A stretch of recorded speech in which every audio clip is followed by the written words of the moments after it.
안녕하셨습니까? 오늘도 하나님의 말씀을 듣는 날이 되었습니다. 예수님의 복음은 언제든지 어느 시대든지 우리 믿는 사람에게는 아주 필요한 것입니다.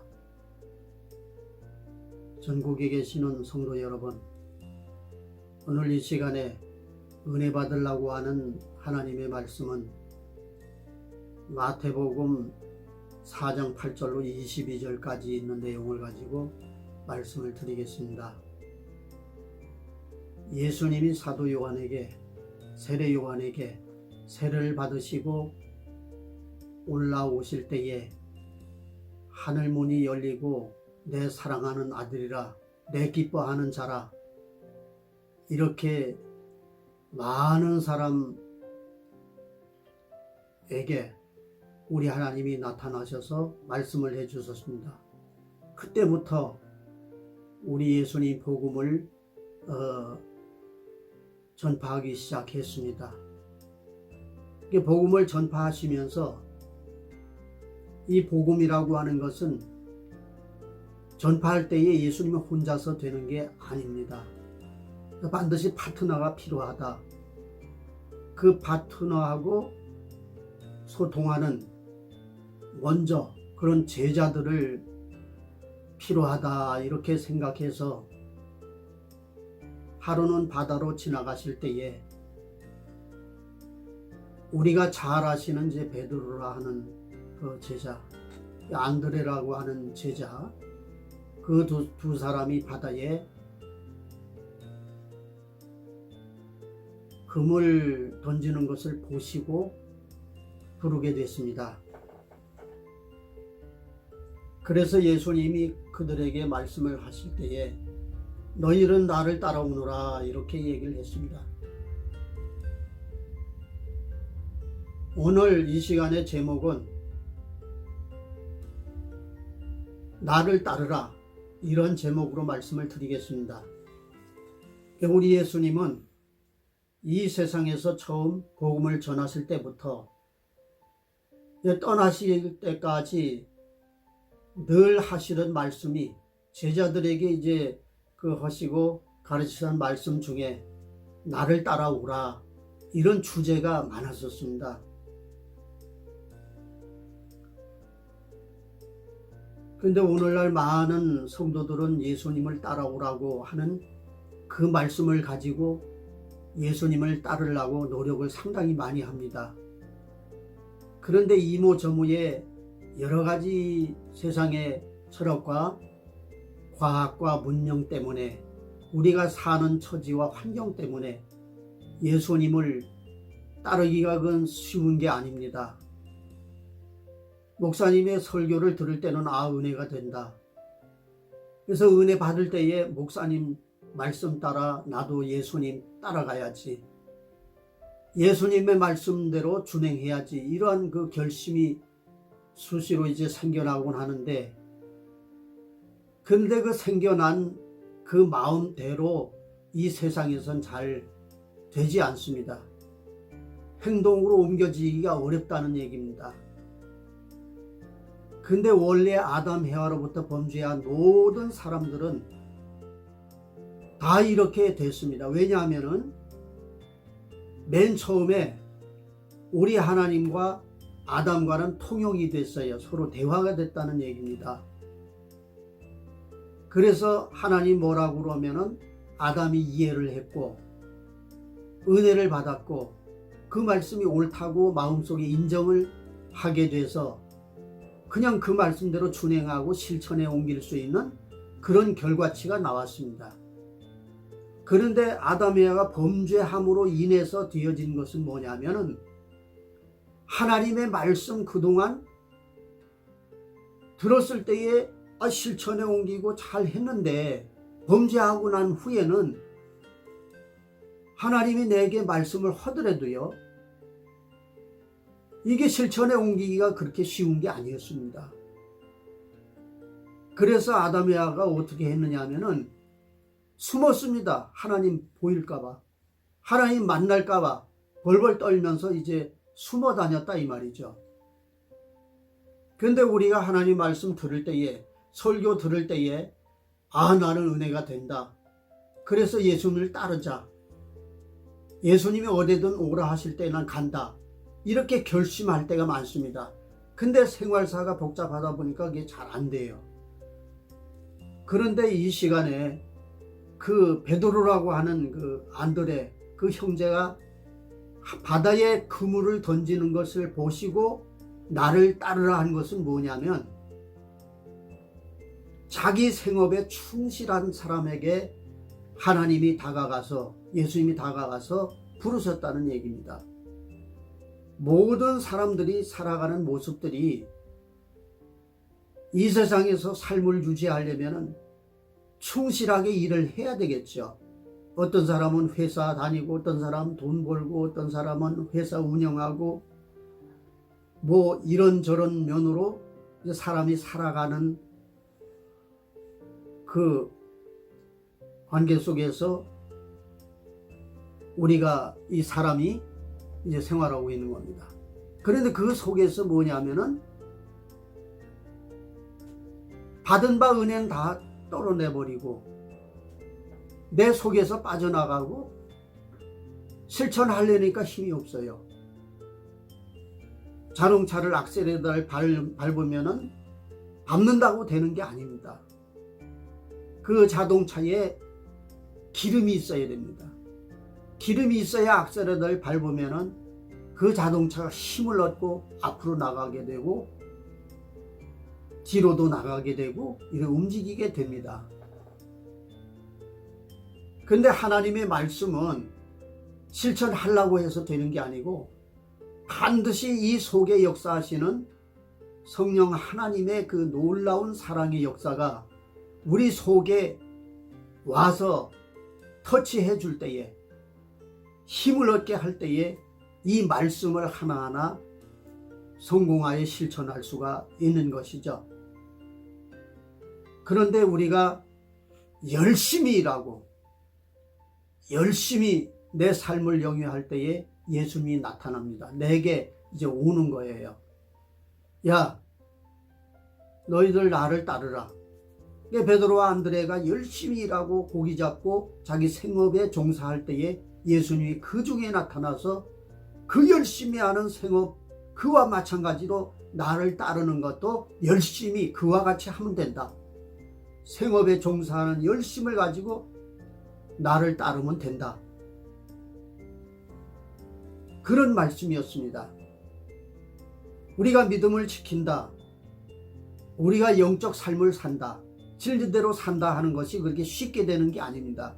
그런데 이 세상에서 하나님이 맡겨준 생업에 충실해 나갈 때에, 충실할 때에 우리 예수님은 우리에게 찾아와 주신다.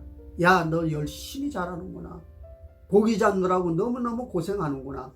수고하는구나. 그런 수고와 고생 속에 예수님이 나타난다, 이런 얘기죠. 세상 일도 열심히 하는 사람한테 우리 주님은 나타나서 수고한다고 해주십니다. 예수님 따르는 것도 그냥 되어지는 것이 아닙니다. 그냥 따라지는 것이 아닙니다. 뭐든지 우리가 충심을 다해서 마음을 전심을 기울여서 열심히 해 나갈 때에 우리 주님은 우리를 인정하십니다. 예수 믿는 것도 이렇게 충실하게 열심히 금을 던지는 것과 같이 해 나갈 때에 우리 하나님이 우리의 믿음을 인정하시고 우리에게 찾아오시는 것입니다. 여러분, 세상 살면서 얼마나 고달픕니까? 고달프지만 열심히 여러분들이 살면서 예수 믿어 나갈 때에 우리 주님은 항상 여러분을 찾아가서 위로해 주시는 주님이십니다. 그런 주님을 맞이하고 순종하고 따라가는 그런 믿음이 되어야 되겠습니다. 그런데 두 번째는 예수님이 또 베드로와 안드레를 이제 따르게 하고 한참 또 가다 보니까 야고보와 요한이라고 하는 그러한 그 예수님의 제자가 있지요. 그 사람들도 역시 바다에 그물을 깁고 있습니다. 구물을 깁는다는 것은 그 구물을, 이미 되어진 구물을 잘 이렇게 수리해 가지고 그리고 바다에 던져야만이 고기를 잡지 않습니까? 수리하지 않으면 고기를 잡을 수가 없어요.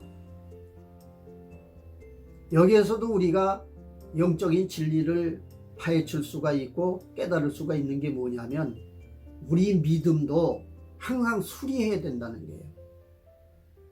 구물만 수리해 가지고 바다에 던져야 되는 것이 아니고요, 우리 삶의 믿음, 삶을 통해서 예수님이 주신 믿음을 지켜나갈 때에 이 믿음의 그물도요, 영적으로 자꾸 기워내고 수리해내고 터진 데를 다시 실을 이렇게 만들어서 그 실로 이제 짜집기 하고, 그냥 이제 구멍이 뻥 뚫린 구멍을 그냥 던졌다가 거기에 이 고기들이 다 그 그물 그 구멍으로 빠져나가 버리면 안 되잖아요. 그런데 우리의 믿음의 그물도 이렇게 뚫린 면이 있다 이 말이죠. 때로는 학교 가서 철학을 공부하고 과학을 공부하고 물리학을 공부하고 자꾸 세상 학문을 학생들은 공부를 합니다. 이럴 때에 예수 학문하고 세상 학문하고 어떤가 하는 것 가지고 사람들이 갈등할 때가 많고 헷갈릴 때가 많아요. 자, 이게 옳은 것 같고 저게 옳은 것 같고 할 때가 많단 말이죠.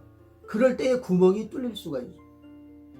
그럴 때에 뭘 가지고 수리를 해야 되느냐 하면, 하나님의 66권, 이 하나님의 말씀 진리를 가지고 수리를 해야 된다는 거죠. 우리 믿음의 구멍을 잘 수리해야 고기를 잡을 수가 있으니까. 그래서 사도 요한과 야고보는 열심히 구물을 수리하고 있는데 예수님이 나타났어요. 야, 너희들 수고하고 있구나. 바다에 그물을 던지려고 그물을 수리하고 있구나. 이제 너희들도 나를 따르라. 그러는 겁니다. 그런데 야고보와 요한은 그 말씀을 듣고, 이분이 가만히 보니까 보통 분이 아니에요. 눈빛이 달라. 말소리가 달라. 음성소리가 달라. 하늘에서 내려온 사람 같아. 아, 이 사람 따라가면은 무슨 내 생애에 기가 막힌 진리를 얻을 수 있구나. 이 세상에서 없는 어떠한 그 진리를 얻을 수 있구나. 이것을 느끼는 거예요.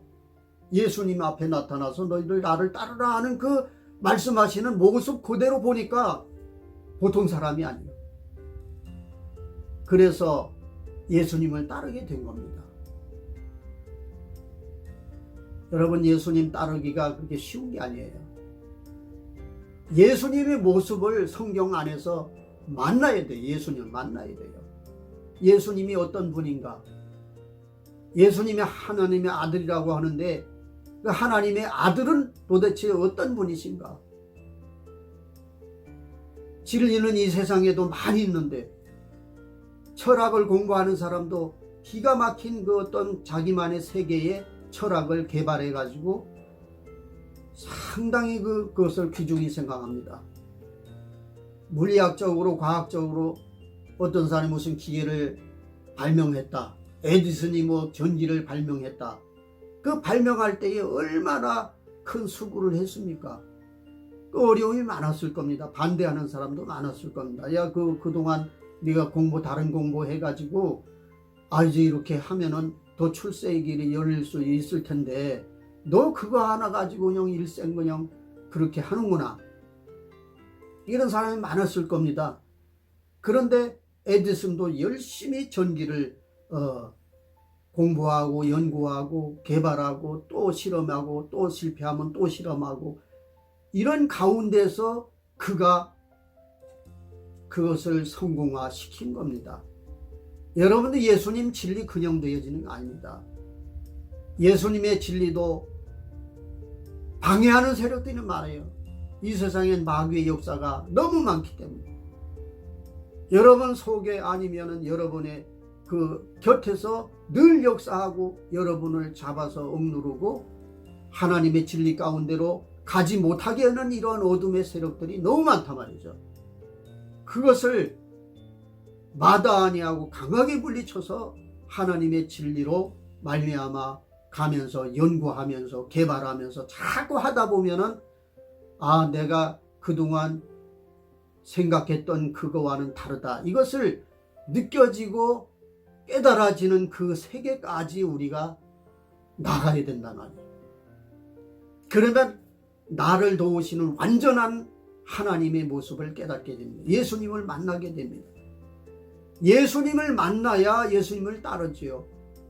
예수님을 만나보지 못한 사람이 어떻게 예수님을 따르겠습니까? 오늘 거룩한 안식일날 바로 교회 생활할 때에 성경 말씀 읽을 때에 설교 말씀 들을 때에 예수님을 만나십시오. 예수님을 만나야 그 예수님을 따르는 그러한 진리를 알게 되는 것이고, 왜 내가 예수님을 따라야 되는가, 왜 예수님 말씀대로 살아야 되는가, 그것을 확실히 우리 마음속에 인지하고 깨닫게 되는 것입니다. 오늘 베드로와 안드레 혹은 이제 요한과 야고보를 부르신 우리 예수님, 나타나서 너희들 나를 따르라, 왜 나를 따르라고 했는가? 예수님을 따라야 우리의 영원한 구원의 모습이 우리 앞에 있는 것입니다.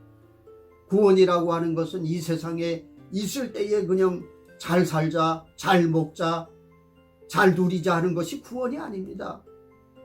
세상 떠날 때에 구원을 우리 주님은 얘기하신 것입니다.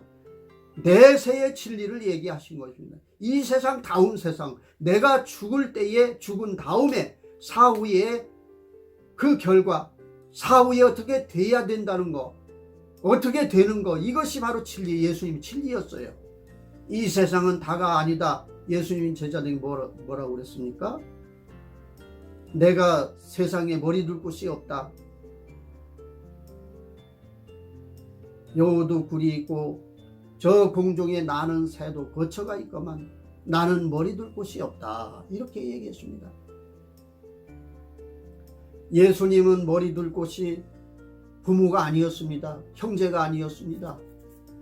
그래서 하나님 아버지였습니다. 하나님 아버지. 여러분들도 이러한 은혜를 받으십시오. 예수님을 따를 때에 여러분의 머리 둘 곳, 여러분의 마음을 써야 될 곳이 바로 하나님 아버지라고 하는 사실을 이 시간에 깨닫고 끝까지 이 세상 다하는 날까지 예수님을 따라 순종하는 그런 믿음의 권속들이 되시기를 이 시간 간곡히 기원해 드립니다. 감사합니다.